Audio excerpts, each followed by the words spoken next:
Boa tarde, Excelência. Tudo bem, doutor Marcelo?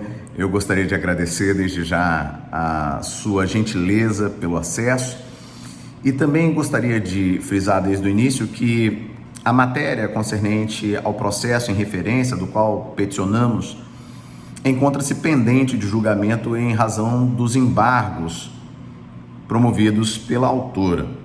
De modo a nos situar em relação ao processo, é importante lembrar que o CAD proferiu uma decisão administrativa e desta decisão, conforme artigo 93 da Lei 12.529, ela se torna constituída em título executivo extrajudicial. Nesse sentido, a partir dessa decisão do CAD, as obrigações que se tornam exigidas da autora ganham conotação de superlativa importância, a ponto de nos trazer a peticionar a Vossa Excelência, em razão de que, dentre outras exigências, cabe nesta decisão a proibição de participação das cooperativas, da cooperativa no caso, em qualquer contratação direta ou indireta com o tomador, sendo este o Estado do Espírito Santo, no caso, em análise.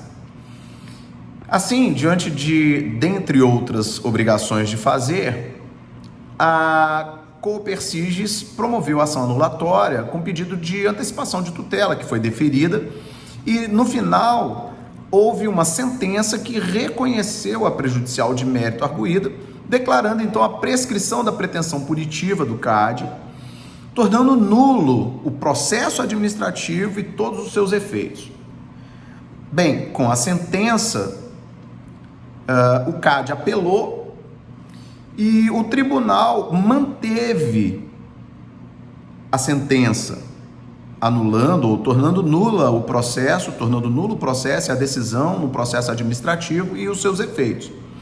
Então, nós temos a sentença e temos a decisão com um acórdão no mesmo sentido. Vale observar e registrar que nem na sentença, nem no acórdão foi enfrentado o mérito. Por quê? Porque foi acolhida a prejudicial de mérito com o reconhecimento da prescrição, então não se julgou o mérito. O que, por sua vez, caso haja manutenção da decisão dos embargos promovidos pelo CAD, aí sim teríamos então que retornar com o feito ao juízo de origem para enfrentamento do mérito. Ou seja, após a apelação, como eu disse, o CAD, já tendo duas decisões contrárias, embargou com efeitos infringentes, e desses embargos do CAD houve então o provimento. E aí, por sua vez, a Coperciges, ela embargou também, pré-questionando. E desse embargo, o último, promovido pela autora, encontra-se então pendente de julgamento. Ou seja, não existe uma decisão ainda definitiva sobre o fato.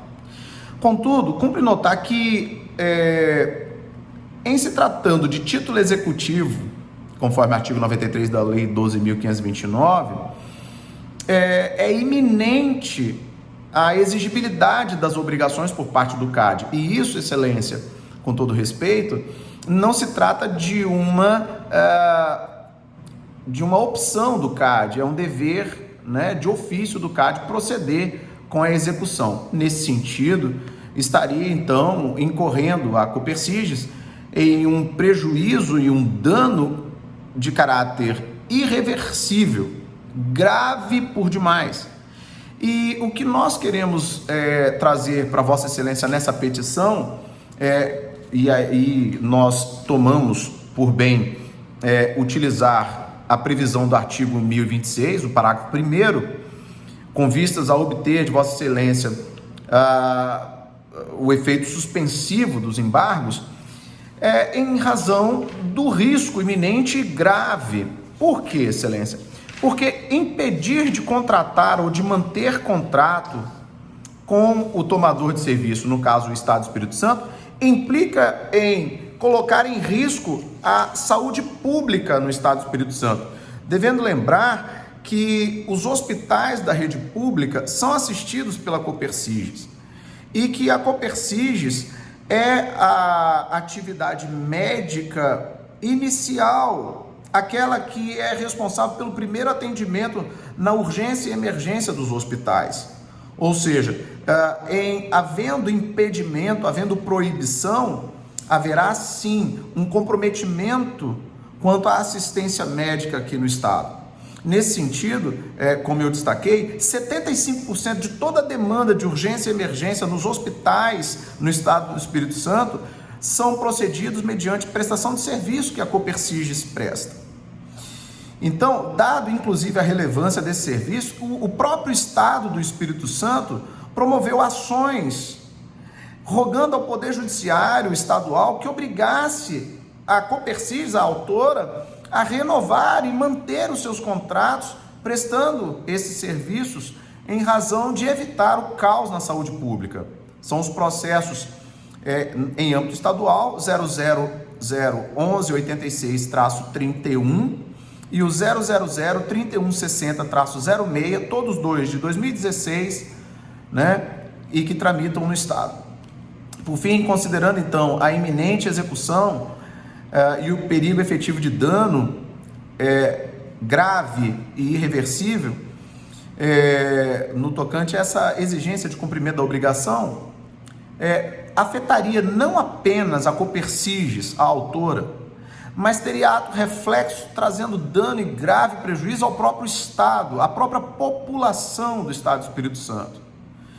E não fosse apenas o prejuízo econômico, mas também o prejuízo à população, manter essa decisão sem a suspensão dos seus efeitos implicaria no fechamento das portas da autora, estando ela impedida de contratar pelo prazo de 5 anos, fatalmente implicaria no fechamento de suas portas, o que afeta e afronta o artigo 5º, inciso 17, 18, inciso 36, artigo 6º e o artigo 23, inciso 2º da Constituição. Isto posto, não se pode negar que a autora está sob ameaça e risco de ser executado pelo CAD a qualquer momento, o que afronta não só as decisões primárias na sentença e no acórdão da apelação, bem como afeta também a segurança jurídica, afetando a questão da livre associação, da boa-fé contratual, a função social do contrato, dentre outros princípios constitucionais. Como disse, o perigo é de grave e irreversível repercussão. E nesse sentido, nós, nos valendo do poder geral de cautela que faculta a Vossa Excelência como relator conferir esse efeito suspensivo, é que nós estamos, então, promovendo esse pedido, desejando obter de Vossa Excelência essa compreensão, determinando, então, a suspensão da exigibilidade da obrigação de fazer, né, que se daria mediante a execução do título executivo extrajudicial, até que se tenha, então, uma definição do julgamento. E é nesse sentido, Excelência, que nós recorremos a Vossa Excelência e agradecemos desde já a sua valiosa atenção. Muito obrigado.